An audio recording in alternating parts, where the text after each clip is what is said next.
Shalom, selamat malam Bapak Ibu dimanapun Anda berada. Selamat malam, selamat datang di channel kami, Berkat Bagi Semua Bangsa. Pada malam ini kami kembali lagi bertemu dan kami berkesempatan untuk mendapatkan narasumber, yaitu Pak Dr. Daulat. Selamat malam Pak Daulat. Selamat malam Pak, Shalom. Shalom. Dan Ibu Spika Utoyo. Selamat malam Ibu. Selamat malam Pak Ferdinand, terima kasih. Pada malam ini kita akan membahas mengenai bahasa roh. Kita tahu bahwa bukan hanya dalam beberapa tahun terakhir, tapi dari jauh-jauh sebelumnya, bahasa roh itu menjadi pertanyaan bagi para jemaat gereja. Apakah dibutuhkan atau apakah bagaimana cara mengerti dan lain sebagainya. Oleh karena itu malam ini kita akan berdiskusi mengenai bahasa roh, dan apabila ada pertanyaan-pertanyaan yang Bapak Ibu ingin sampaikan dapat disampaikan melalui chat di YouTube. Nah, kita bisa mulai. Pak Daulat akan men-share materi Pak ya? Ya. Silakan Pak.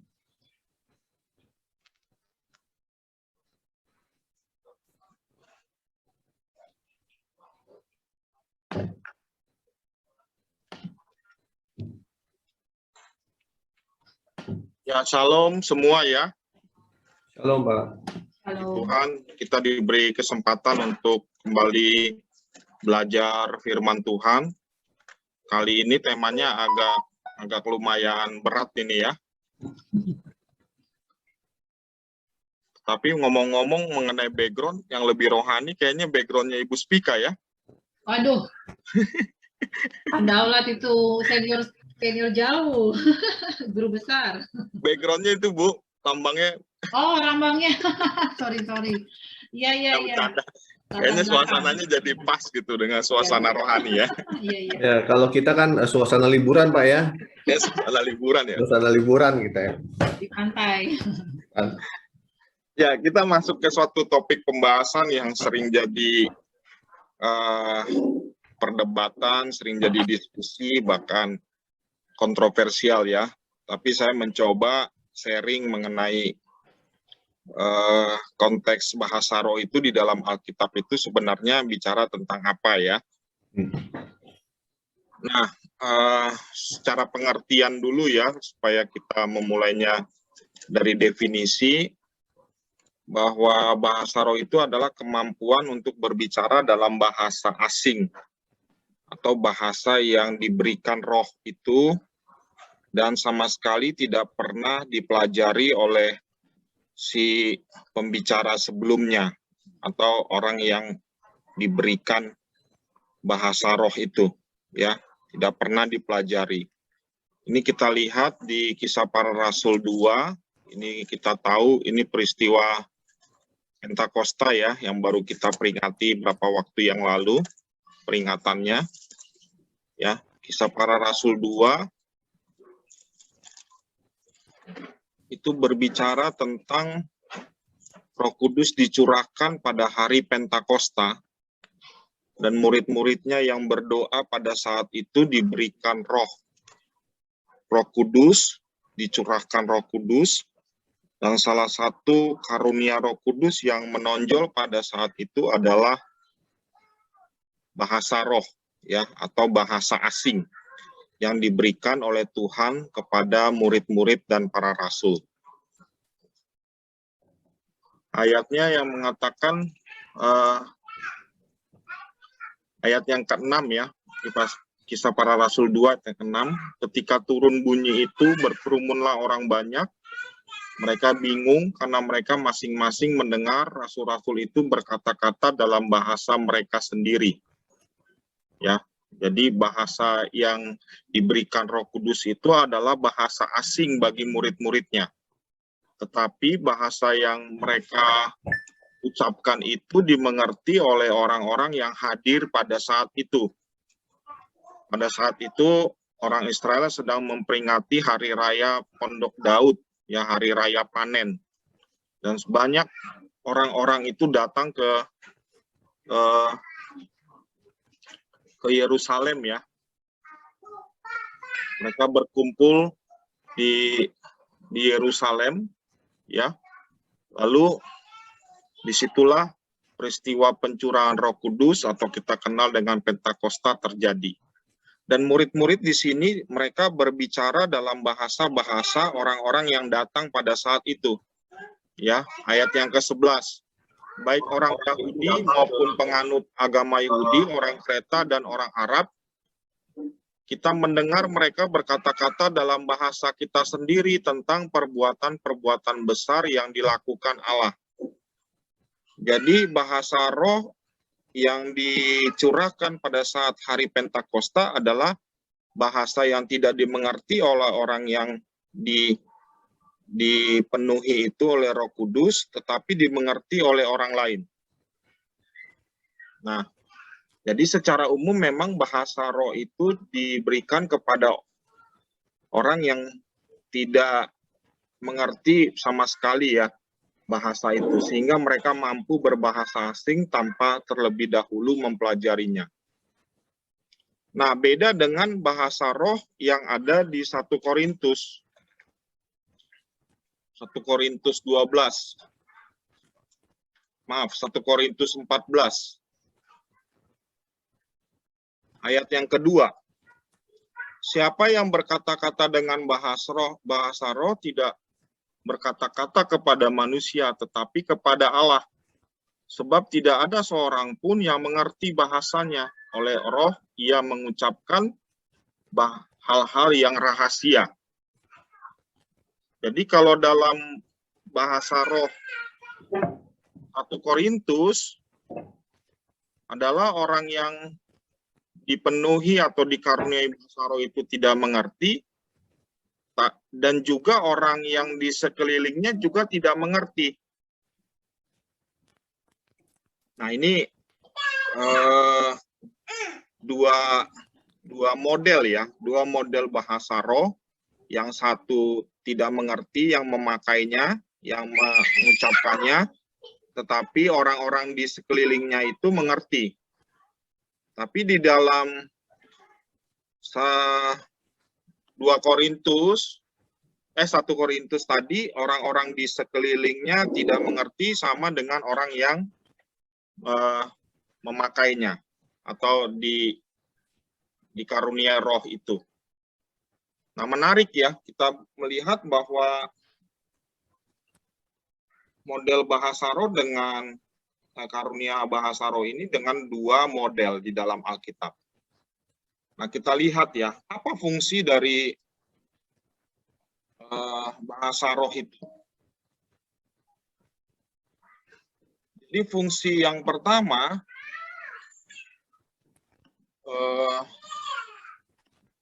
saya terlalu banyak nulis, jadi kadang bingung juga. Orang pinter kayak gitu biasa Pak emang. Ya. Nah, bahasa roh yang pertama itu, saya pahami dulu ya fungsi secara umum. Bahwa semua karunia yang diberikan Roh Kudus kepada orang percaya itu punya tujuan yang utama, yaitu membangun tubuh Kristus. Sehingga penerapan karunia apapun, kalau bukan bertujuan membangun tubuh Kristus, adalah pelanggaran dari tujuan Roh Kudus memberikan karunia-karunia tersebut. Nah, kalau kita berbicara dalam konteks Kisah Para Rasul, karunia bahasa roh itu dipergunakan untuk penginjilan, ya, kabaran Injil. Ya. Jadi mereka kan kesulitan dalam bahasa ya. Bagaimana cara menyampaikan Injil tentang Yesus, perbuatan-perbuatan Allah yang besar dan dahsyat itu. Nah, ketika mereka dipenuhi oleh Roh Kudus memberikan mereka bahasa itu. Ya. Jadi orang Yahudi bisa ngomong bahasa Arab. Orang Yahudi bisa ngomong bahasa Kreta, bahasa Media, bahasa Persia yang hadir pada saat itu memang kebanyakan dari berbagai bangsa. Tujuannya adalah untuk melakukan pekabaran Injil Nah, kita lihat Kisah Para Rasul 2 itu kan akhirnya ditutup dengan baptisan air ya yang dilakukan oleh Petrus. Setelah itu kan Petrus dengan berapi-api menceritakan tentang Yesus. Nah, sedangkan yang di Rasul Paulus dalam jemaat Korintus, bahasa roh itu digunakan untuk membangun jemaat. Lebih kepada konteks lokal ya. Konteks lokal atau konteks jemaat. Ya. Sama seperti bahasa roh yang terjadi pada saat baptisan Roh Kudus di rumah Cornelius, Kisah Para Rasul 10 ayat 46. Itu mereka dicurahkan karunia bahasa roh dalam konteks untuk pekabaran Injil. Ini contoh tadi yang poin A ya, tentang pekabaran Injil tadi. Contohnya itu ketika Petrus berbicara tentang firman Tuhan, tiba-tiba mereka dipenuhi oleh Roh Kudus dan mereka berbahasa roh. Ya, berbahasa yang sama dengan murid-muridnya pada saat hari Pentakosta. Nah, dalam konteks Kisah Para Rasul 2, Korintus, 1 Korintus 12 sampai 14 itu berbicara praktek bahasa roh dalam pertemuan jemaat, digunakan untuk membangun jemaat. Ini kita lihat ayatnya.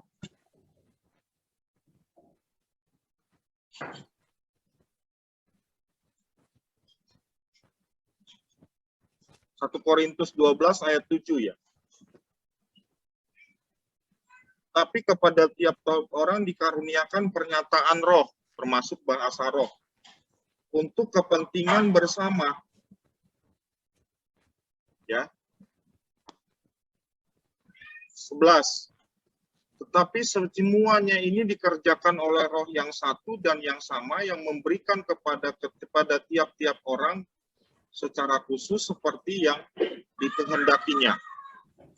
Lalu nanti kita lihat di pasal 12, ayat 12 sampai ayat 31, itu berbicara tentang tubuh Kristus yang mempunyai banyak anggota. Jadi karunia Roh Kudus termasuk bahasa roh itu dalam konteks Rasul Paulus bermaksud untuk membangun jemaat. Ya. Nah, kita lihat dulu secara fungsi ya. Nah, yang terjadi dalam konteks jemaat Korintus, bahasa roh itu sering disalahgunakan. Ya, sering dilanggar. Kita lihat Paulus menegur mereka di 1 Korintus 13. Mereka kaya dengan karunia-karunia Roh Kudus termasuk bahasa roh, tetapi mereka menyalahgunakannya itu untuk menyombongkan diri atau mempertontonkan kehebatan pribadi dalam berbahasa roh di hadapan umum. Seolah-olah mereka lebih kepada sombong rohani ya, perkara-perkara rohani. Ya. Dan mereka dikatakan oleh Rasul Paulus, mereka itu berbicara tanpa tujuan. Jadi sebuah praktek berbahasa roh yang tidak membawa manfaat apapun bagi pendengarnya. Nah, seolah-olah mempertontonkan kehebatan mereka berbahasa roh. Maka Rasul Paulus mengatakan, hendaklah engkau memiliki kasih, bukan karena karunia-karunia itu. Ya. Nah, ini yang kita lihat fenomena-fenomena terjadi juga di dalam gereja atau dalam persekutuan jemaat, seringkali ada mempertontonkan hal tersebut. Ya. Tidak memfungsikan bahasa roh itu secara yang sebenarnya. Jadi lebih kepada mereka berbicara dalam bahasa yang barbar gitu ya, nggak ngerti. Satu dengan yang lain ngomong, tetapi satu dengan yang lainnya berbicara, satu ngomong yang lain berbahasa roh, satu yang lainnya nggak ngerti. Yang akhirnya ada banyak orang-orang yang menghina ya, atau mencap buruk ibadah itu. Ya. Nah, kalau kita mempelajari 1 Korintus 12 sampai 14, Rasul Paulus menghendaki bahasa roh itu harus digunakan dalam pertemuan jemaat untuk membangun jemaat. Sehingga dalam rangka membangun jemaat, bahasa roh itu harus dimengerti. Maka bahasa roh itu Rasul Paulus sangat menyarankan dalam pertemuan jemaat, bahasa roh itu hendaknya ditafsirkan. Hendaknya ada orang yang juga bisa menafsirkan. Kalau tidak ada orang yang bisa menafsirkan, lebih baik tidak usah berbahasa roh. Tetapi lebih baik mengucapkan kata-kata yang dapat dimengerti untuk membangun jemaat. Nah, ini dalam ayat pasal 14 ya, ayat 18. Ini perkataan Paulus. Aku mengucap syukur kepada Allah bahwa aku berkata-kata dengan bahasa roh lebih baik daripada kamu. Ayat 19, tetapi dalam pertemuan jemaat, aku lebih suka mengucapkan 5 kata yang dapat dimengerti untuk mengajar orang lain juga, daripada beribu-ribu kata dengan bahasa roh. Ya, maka Paulus mencela mereka karena mereka seperti anak-anak dalam pemikiran mereka. Anak-anaklah dalam kejahatan, pasal ayat yang ke-20 ya. Saudara-saudara, janganlah sama seperti anak-anak dalam pemikiranmu, jadilah anak-anak dalam kejahatan, tetapi orang dewasa dalam pemikiranmu. Ya. Karena ayat 22, karena itu karunia bahasa roh adalah tanda bukan untuk orang yang beriman, tetapi untuk orang yang tidak beriman. Artinya bahasa itu harus dimengerti supaya orang yang tidak beriman itu akhirnya memahami apa maksud dari bahasa roh itu. Apa maksud pesan Tuhan dari orang yang menyampaikan dalam bahasa roh itu. Makanya bahasa roh itu dalam pertemuan jemaat itu bukan untuk orang beriman, tetapi untuk orang yang tidak beriman. Ya, ayat yang ke-23. Jadi kalau seluruh jemaat berkumpul bersama-sama dan tiap-tiap orang berkata dengan bahasa roh, lalu masuklah orang-orang luar atau orang-orang yang tidak beriman, tidak akan mereka katakan bahwa kamu gila. Tapi kalau kamu semua bernubuat, lalu masuk orang yang tidak beriman atau orang baru, ia akan diyakinkan oleh semua dan diselidiki oleh semua. Segala rahasia yang terkandung di dalam hatinya akan menjadi nyata, sehingga ia akan sujud menyembah Allah dan mengaku sungguh Allah ada di tengah-tengah kamu. Jadi bahasa yang harusnya terjadi di dalam pertemuan jemaat itu adalah bahasa yang mudah dimengerti oleh jemaat. Nah, implikasinya terhadap ajaran bahasa roh bagi gereja masa kini adalah pertama, karunia bahasa roh tidak berfungsi sebagai penentu tingkat spiritualitas seseorang. Ya. Zaman ini terdapat banyak kelompok-kelompok yang mengajarkan kemampuan berbahasa roh sebagai tanda tingginya tingkat kerohanian seseorang. Bahkan tidak sedikit yang menjadikannya sebagai prasyarat untuk menerima keselamatan. Padahal pandangan ini keliru. Ya, penentu tingkat spiritual seseorang itu berhubungan dengan relasi dia dengan Tuhan. Ini dijelaskan seperti Yohanes 15 ya. Carang yang melekat pada pohon. Maka carang itu akan bertumbuh. Yang kedua, manifestasi karunia bahasa roh dalam pertemuan jemaat harusnya dilaksanakan dalam konteks membangun jemaat. Kita tidak boleh melarang orang berbahasa roh, namun harusnya orang itu harus memegang prinsip bahwa dalam pertemuan jemaat, karunia bahasa roh harus dipraktikkan untuk kebaikan semua yang hadir, serta berjalan dengan tertib dan lancar. Artinya bahwa karunia bahasa roh yang diucapkan harus dipergunakan untuk membangun jemaat. Jadi ada orang yang mengaku setelah mempraktekkan apa yang mereka sebut sebagai bahasa roh, mereka merasa lebih dekat kepada Allah, lebih rohani, lebih sukacita, atau melihat kemuliaan Allah. Semua pengakuan tersebut tidak dapat dipertanggungjawabkan secara alkitabiah. Karena Alkitab tidak pernah mengajarkan bahasa roh itu berfungsi untuk hasil-hasil yang disebutkan di atas.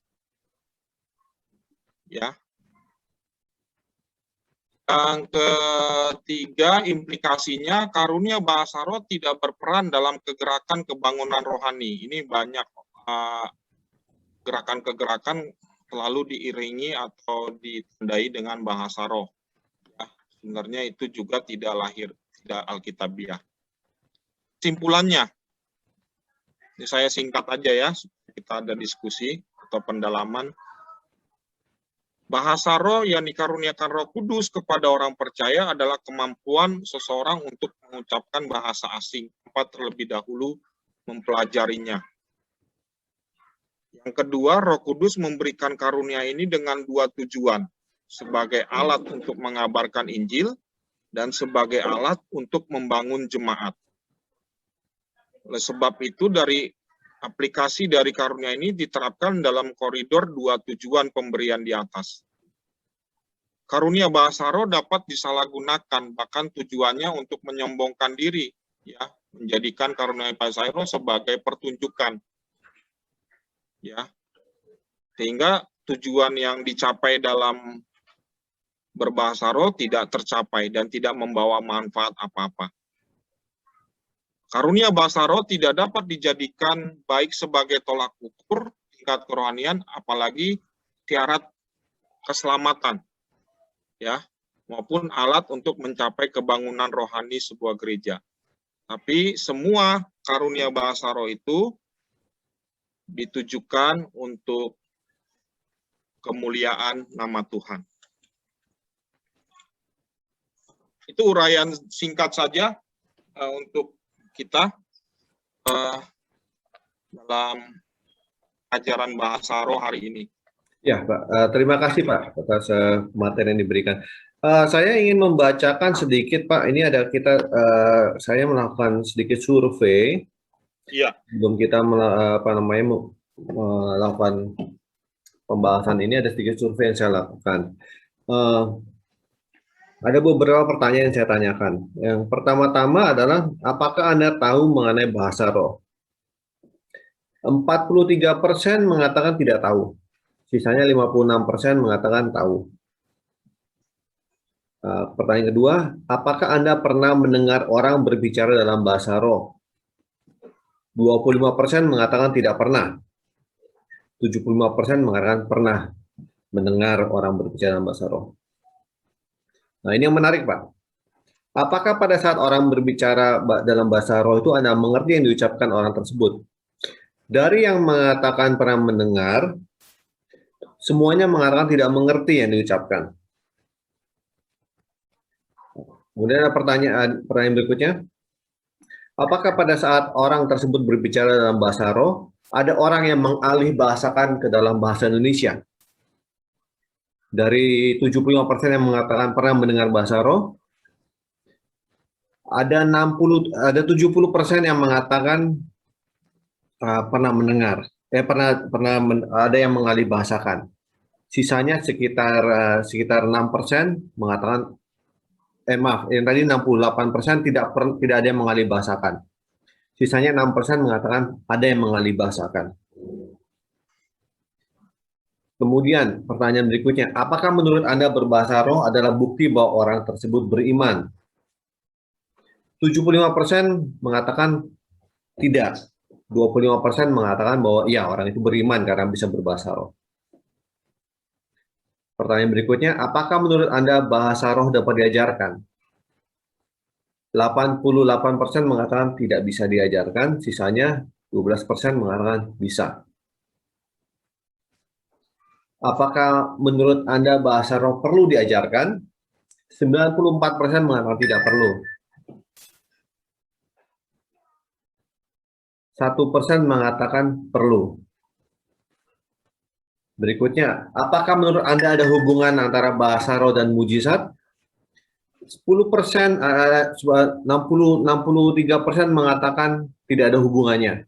Sisanya sekitar 37% mengatakan ada hubungannya dengan mujizat. Pertanyaan berikutnya, apakah menurut Anda bahasa roh adalah suatu perangkat penting dari orang Kristen? 70% mengatakan tidak. Sisanya 30% mengatakan ya.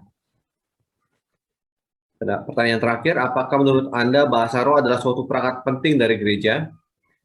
75% mengatakan tidak, 25% mengatakan ya. Jadi kalau kita kembali ke pemaparan Pak Daulat tadi, banyak orang jemaat gereja sekarang yang terpaku dengan bahasa roh dan iman. Tadi bahwa menjelaskan bahwa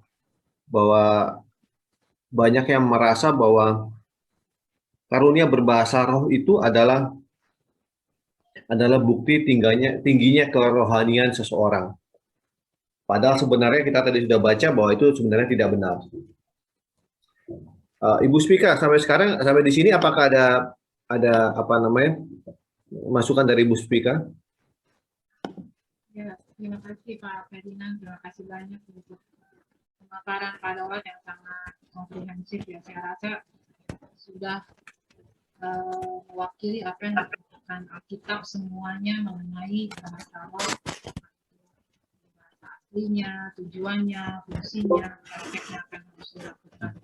Saya menambahkan sedikit bahwa bahasa roh itu karunia, jadi bukan artinya kalau seorang dinyatakan dia menerima solusi selamat kemudian dia mendapatkan karunia, dikatakan ini adalah karunia wajib, maka seseorang tersebut secara keseluruhan harus bisa mendapatkan semua karunia lain, padahal kan karunia itu terserah Roh Kudus yang memberikannya.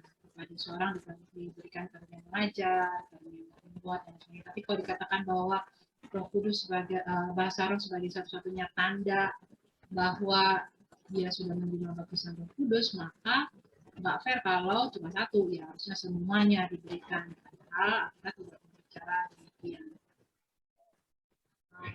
Jadi kalau misalnya kita bicara ini sedikit aja, banyak orang mengatakan bahwa tanda menerima baptisan Roh Kudus adalah dengan berbahasa roh. Padahal baptisan Roh Kudus itu tandanya adalah tanda dari ketika seseorang sudah mau hidup dipimpin oleh Roh Kudus. Jadi bukan tanda dia kemudian bermanifestasi dengan berbahasa roh.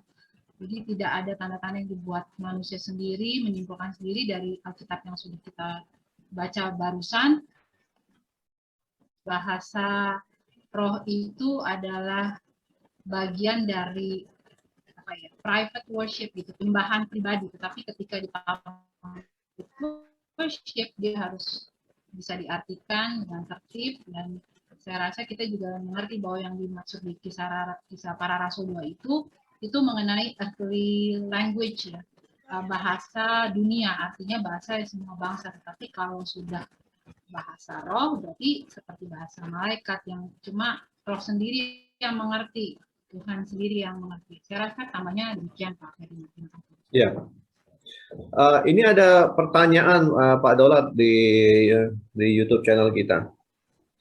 Pak Daulat hendak bertanya, bahasa roh yang ditulis Lukas di kisah para rasul itu dalam tanda kutip senolalika, yang artinya bahasa-bahasa yang dipahami oleh orang-orang yang melihat rasul-rasul itu berbahasa roh. Lalu sedangkan yang terjadi di gereja karismatik sekarang itu adalah glosolali atau tidak dimengerti. Benarkah pandangan ini? Terima kasih. Itu dari Syahaan Soneta. Tanggapannya Pak?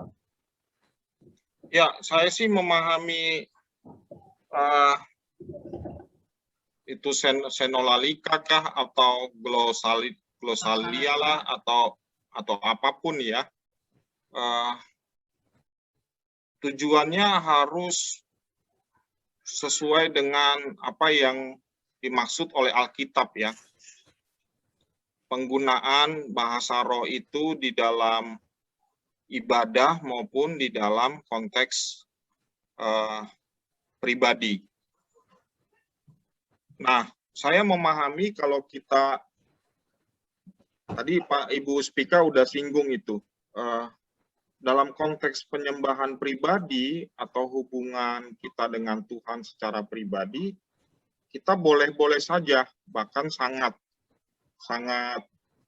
perlu untuk menggunakan yang namanya bahasa roh. Karena bahasa roh itu dipergunakan untuk membangun pribadi ya.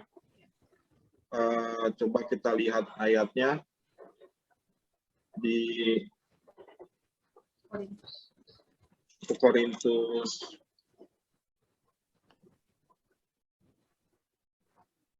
14 ayat 4. Siapa yang berkata-kata dengan bahasa roh, ia membangun dirinya sendiri. Tetapi siapa yang bernubuat, ia membangun jemaat. Jadi sebenarnya bahasa roh itu harusnya dipergunakan dalam ayat ini. Rasul Paulus mengatakan lebih baik engkau menggunakan bahasa roh dalam konteks pribadi untuk membangun diri, ya, untuk menguatkan. Di Roma berapa itu dikatakan ada keluhan-keluhan yang tidak terucapkan. Saya lupa, tapi saya teringat itu ayat-ayat itu. Hendaklah engkau menyampaikan segala sesuatu melalui permohonan dengan doa dan juga melalui keluhan-keluhan yang tidak terucapkan. Keluhan-keluhan tidak yang terucapkan itu bisa diartikan seseorang itu karena banyaknya tekanan, ya, banyaknya masalah di dalam dirinya, sering kali nggak bisa berkata-kata lagi dalam bahasa Indonesia ya, atau bahasa yang itu Roma 8 ayat 26 Pak. Ya, Roma 8 ayat 26. Demikian juga roh membantu kita dalam kelemahan kita, sebab kita tidak tahu bagaimana sebenarnya harus berdoa. Tetapi roh sendiri berdoa untuk kita kepada Allah dengan keluhan-keluhan yang tidak terucapkan. Iya. Nah, dalam konteks ibadah seringkali kita, kalau saya memahami, banyak penyalahgunaan ya bahasa roh tadi. Ya. Ibadah itu seringkali di durasi waktunya lebih banyak menggunakan bahasa roh, bahasa yang tidak dimengerti, sehingga tadi yang tadi saya katakan pemaparan tadi tidak membawa manfaat apa-apa, tidak mendapat berkat apa-apa dari orang yang beribadah. Padahal konteks beribadah itu kan kita mendapat berkat ya. Bayangkan setengah jam atau 30 menit atau 15 sampai 30 menit ibadah itu hanya ngomong tentang bahasa roh yang nggak dimengerti satu sama lain. Sayang sekali waktu setengah jam itu dipergunakan untuk hal tersebut. Adalah lebih baik ibadah atau penyembahan itu menggunakan bahasa-bahasa yang mudah dimengerti, ya, supaya jemaat juga memperoleh berkat dari ibadah tersebut. Ya, saya memahaminya seperti itu, Pak. Ya, memang ada ibadah-ibadah yang diselenggarakan seperti itu. Ya, ini saya ada beberapa pertanyaan. Mungkin kita bisa jawab satu persatu, Pak ya. Dan Ibu Spika juga. Mungkin Ibu Spika bisa menjawab yang ini. Apakah bahasa roh itu memang bahasa yang berbicara? Apakah bahasa roh itu memang roh yang berbicara atau memang keluar dari mulut ketika sedang penyembahan? Kalau kita bicara mengenai Roh Kudus, kita tidak bisa membatasi apa yang akan dilakukan Roh pada saat kita melakukan penyembahan. Jadi itu pasti sudah menjadi perbuatan Roh sendiri. Jadi bukan masuk dalam skenario, direkayasa, dihafalkan bahkan, tetapi itu memang Roh sendiri yang berkenan terhadap kita, kemudian mengaruniakan kepada kita bahasa Roh untuk bisa membangun diri kita sendiri dalam penyembahan. Jadi buat pengertian yang saya pahami dari Alkitab, ketika kita melakukan suatu penyembahan, kemudian di luar dari hasrat kita mengalami Roma 8 ayat 26 tadi, apakah kita merasa sedang terbeban berat, bahkan pada saat mungkin ya kita sangat dipenuhi oleh sukacita, damai sejahtera dan sebagainya macam, itu bisa keluar sendiri. Saya mengimani bahwa sangat bebas, luar biasa, dan spektrum pekerjaan Roh Kudus kepada terhadap karunia bahasa roh ini banyak sekali. Kita nggak bisa langsung ukur, oh dia pasti pada saat pujian aja, oh pada saat penyembahan aja, oh dia pada saat sendiri atau bersama. Makanya saya setuju bahwa gereja tidak boleh melarang bahasa roh, karena bahasa roh itu sudah menjadi satu bagian dalam karunia roh itu sendiri. Tetapi yang memiliki karunia bahasa roh itu, dia juga harus memahami ketika saat itu keluar termanifestasi dalam ibadah bersama, pasti dia bisa melakukan suatu dalam tanda kutip dia tahu itu hubungan pribadi kepada Tuhan. Jadi nggak akan menjadi ibadah yang kacau balau atau tidak tertib, atau mungkin terkait dengan orang-orang yang hadir kemudian menjadi terganggu dan lain sebagainya. Tapi kita harus bebas saja, kita lepas aja, kita luas, kita juga membiarkan Roh Kudus itu memberikan karunia menurut apa yang memang cocok gitu. Demikian Pak. Ya, jadi tadi Ibu bilang gereja tidak boleh melarang yang namanya bahasa roh. Ya. Tetapi berarti juga kita bisa balik bahwa gereja tidak boleh memaksa bahasa roh. Betul. Kan ada beberapa gereja yang memaksa, bukan memaksa, mengharuskan bisa berbahasa roh, gitu ya. Betul. Karena ada juga gereja yang mensyaratkan keselamatan itu berbahasa roh, Pak. Ya, kita tidak akan sebut gerejanya, tapi ya. kita sudah berdiskusi tadi, kita sudah memaparkan semuanya dari Alkitab bahwa sebenarnya bahasa roh itu bukanlah jaminan suatu tingginya kerohanian seseorang. Bahkan tadi disebutkan bahwa bahasa roh itu sebenarnya untuk orang yang imannya kita bisa bilang kurang ya, berarti itu untuk membuktikan bahwa Tuhan itu ada di situ. Benar ya? Iya. Wah, jadi kalau ya bukannya kita mengambil kesimpulan, karena tidak ya bukan begitu juga, tapi kita bisa bilang juga kadang-kadang kalau misalkan banyak yang berbahasa roh mungkin bisa imannya kurang. Tambah sedikit Pak Ferdinand. Iya. Orang Kristen itu harus tahu bahwa kita perlu kesatuan dan kasih. Ya. Jadi musuh kita itu bukan sesama Kristen gitu ya. Benar. Jadi, musuh kita itu setan, sinful world ya, selfishness, sinful desire, semua itu musuh kita. Jadi kalau ada hal-hal yang tidak prinsipil dalam orang percaya kemudian dipermasalahkan, nah kita terlalu ribet dengan memikirkan dirinya sendiri begitu ya. Harusnya kita bicara mengenai bagaimana melakukan misi penginjilan keluar dengan lebih efektif, efisien dibandingkan hanya berbicara mengenai ini tanda Anda kurang rohani ini. Saya setuju. Gitu. Saya setuju, Bu. Ini ada pertanyaan lagi.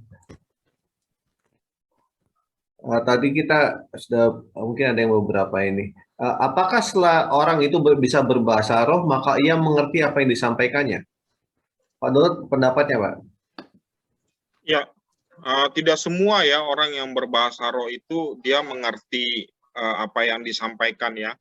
Karena kalau kita lihat 1 Korintus 14 ayat 2, seseorang itu berbahasa roh itu mengucapkan hal-hal yang rahasia kepada Tuhan. Ya, ada juga dalam wilayah-wilayah tertentu atau konteks-konteks tertentu orang itu bisa mengerti apa yang dia ucapkan, ya, bahasa roh itu. Ada juga yang begitu, ya. Tidak semua, ya, memang ada hal-hal tertentu bisa diucapkan tidak dimengerti karena itu hal yang rahasia, ada juga bisa dimengerti. Oke. Biasanya kalau hal-hal yang bisa dimengerti itu ada maksud Tuhan untuk disampaikan kepada jemaat. Jadi ada alasan mengapa Roh Kudus itu turun pada saat itu juga. Ada pesan yang ingin disampaikan, maksudnya begitu Pak ya? Iya. Seringkali juga dalam ibadah ada orang yang berbahasa roh, lalu juga ada orang yang mengerti apa maksud roh itu atau pesan roh itu yang mau disampaikan. Iya. Jadi misalnya Pak Ferdinand ngomong bahasa roh, tahu-tahu Ibu Spika ngerti maksudnya.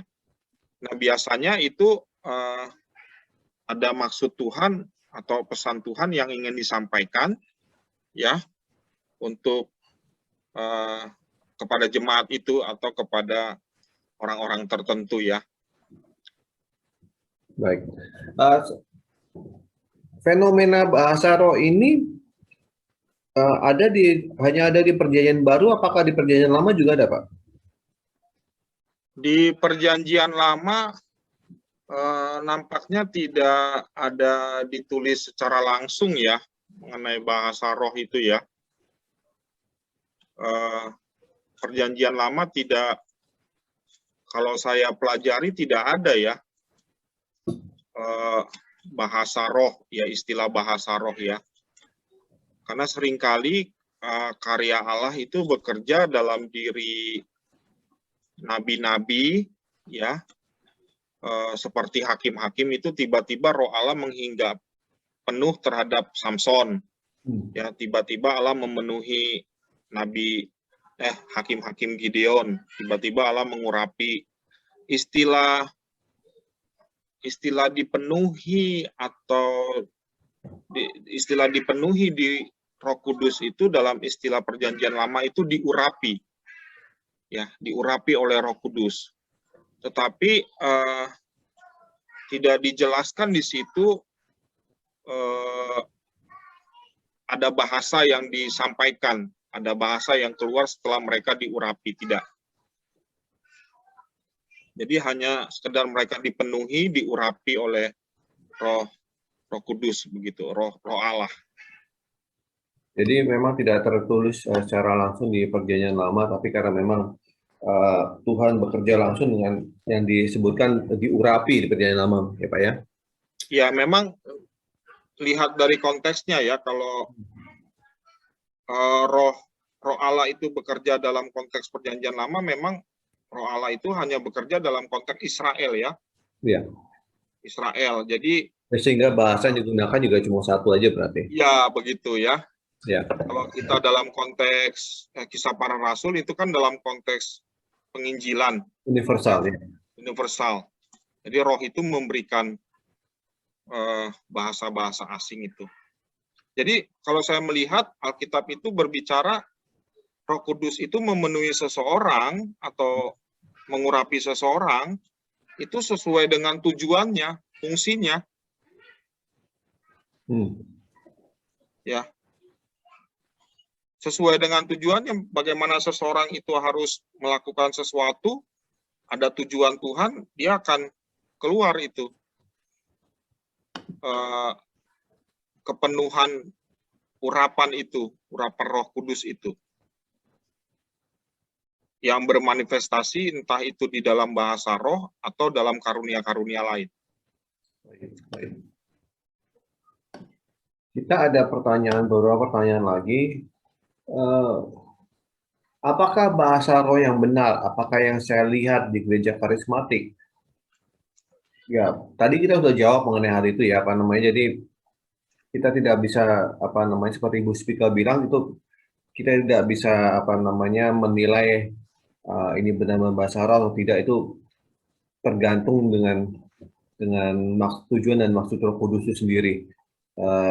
Dan tadi Pak Daulat di materinya juga sudah mengatakan bahwa bahasa roh itu ada dua, yaitu bahasa roh yang pertama seperti Kisah Para Rasul, yaitu orang-orang bisa berbicara dengan bahasa-bahasa manusia yang berbahasa yang lain. Maksudnya bukan bahasa yang digunakan sehari-hari.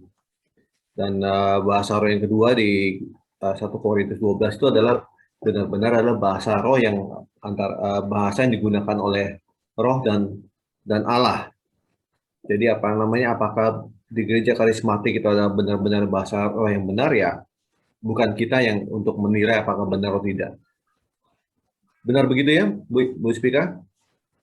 Ya, kalau misalnya kita itu kan Kisah Para Rasul itu kita mesti bayangkan seperti kayak ada konferensi internasional lah misalnya ya kalau zaman sekarang. Jadi perwakilan dari negara-negara ada di dalam forum itu di Kisah Para Rasul itu. Jadi bahasanya harusnya bisa dipahami oleh si orang Arab dan lain sebagainya di situ. Tetapi kalau kita nanti misalnya melakukan satu ibadah, kemudian di situ termanifestasi, kemudian bahasanya adalah bahasa roh, kemudian tidak diterjemahkan, maka kita juga merasa mungkin tidak semua orang di situ merasa terbangun, kecuali misalnya bahasa-bahasa itu kemudian menjadi satu beberapa orang asing di situ, kemudian ingin mengenal Tuhan Yesus lebih dalam, maka kemudian itu dia bisa pahami. Baik. Berikutnya Ya, ada kita tidak dalam rangka penilaian bahasa roh itu benar atau tidak ya, dalam ibadah itu ya. Kita tidak boleh bisa menghakimi seseorang itu.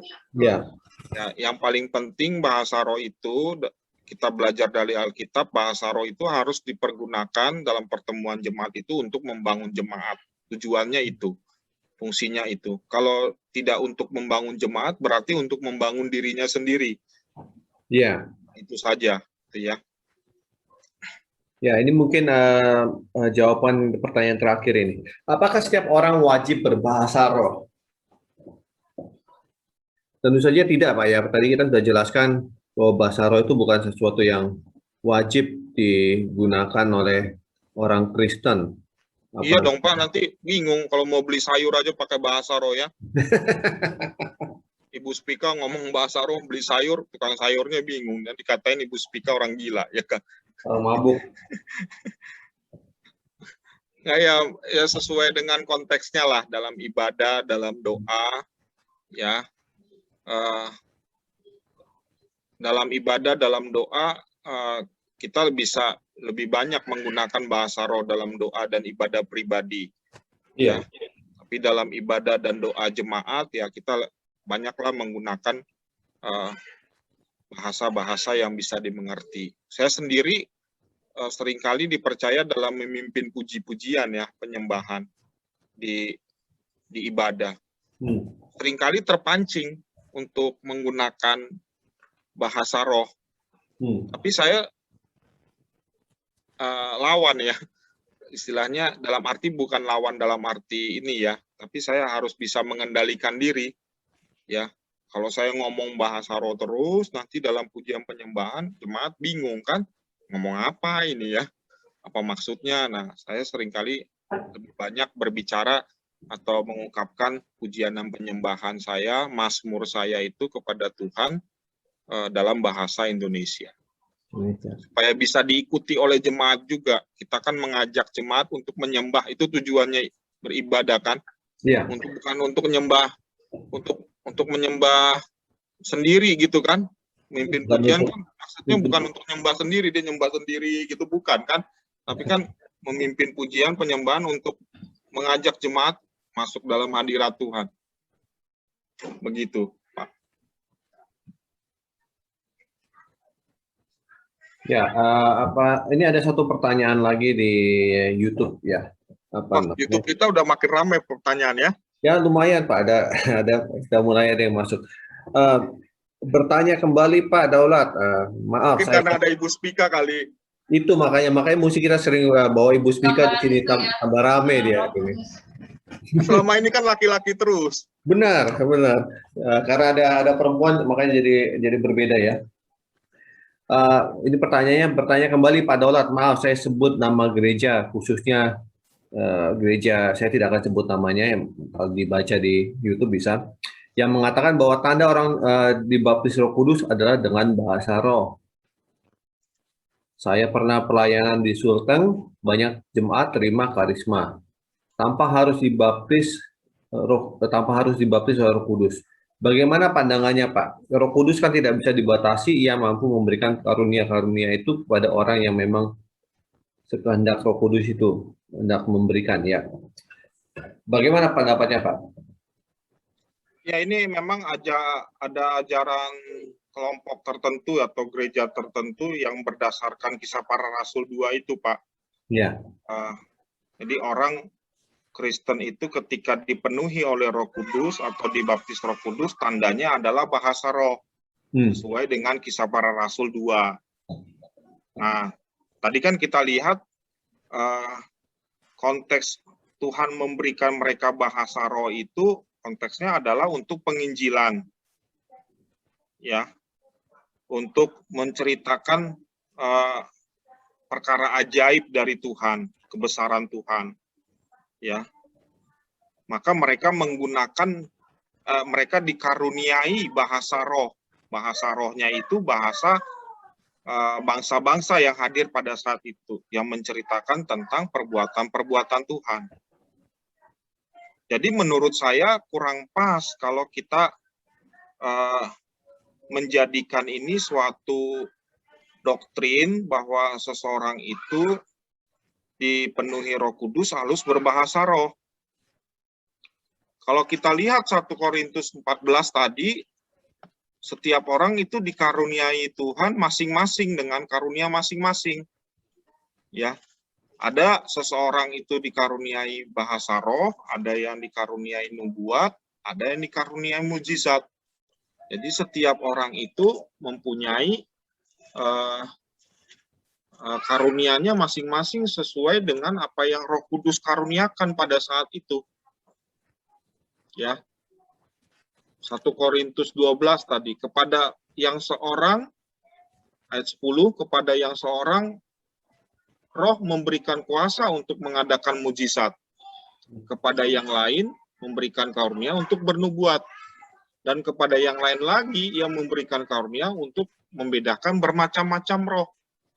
Kepada yang seorang ia memberikan karunia untuk berkata-kata dengan bahasa roh, dan kepada yang lain ia memberikan karunia untuk menafsirkan bahasa roh. Ya. Jadi tidak sama setiap orang itu diberikan karunia. Tidak semua orang, maksudnya bukan tidak semua orang itu berbahasa roh, tapi ada juga yang bisa untuk menafsirkan, ada yang untuk bernubuat, ya Pak ya? Iya. Mengadakan mujizat. Betul Pak, kalau kita lihat ayat ini begitu. Iya. Ya ini sebenarnya ayat ini sangat-sangat jelas bahwa Pak namanya mengatakan bahwa karunia roh itu bukan hanya berbahasa roh, tapi ada bermacam-macam. Dan saya setuju dengan Bapak tadi mengatakan bahwa sangat sempit kalau kita bilang bahwa baptisan Roh Kudus itu adalah hanya bisa berbahasa roh, sedangkan karunia roh itu bermacam-macam seperti disebutkan tadi. Bu Spika ada masukannya Bu? Ya, kalau kita baca 1 Korintus 12 itu macam-macam karunia, itu kita harus kejar sebenarnya, kita minta sama Tuhan. Kalau sebagai orang percaya kita sudah dibaptis, kita juga berhak untuk minta Tuhan, saya karunianya apa ya? Apakah saya berkata-kata dengan hikmat, pengetahuan, atau saya makan mujizat, atau karunia mengajar, karunia membagi-bagikan, kemurahan dan lain sebagainya.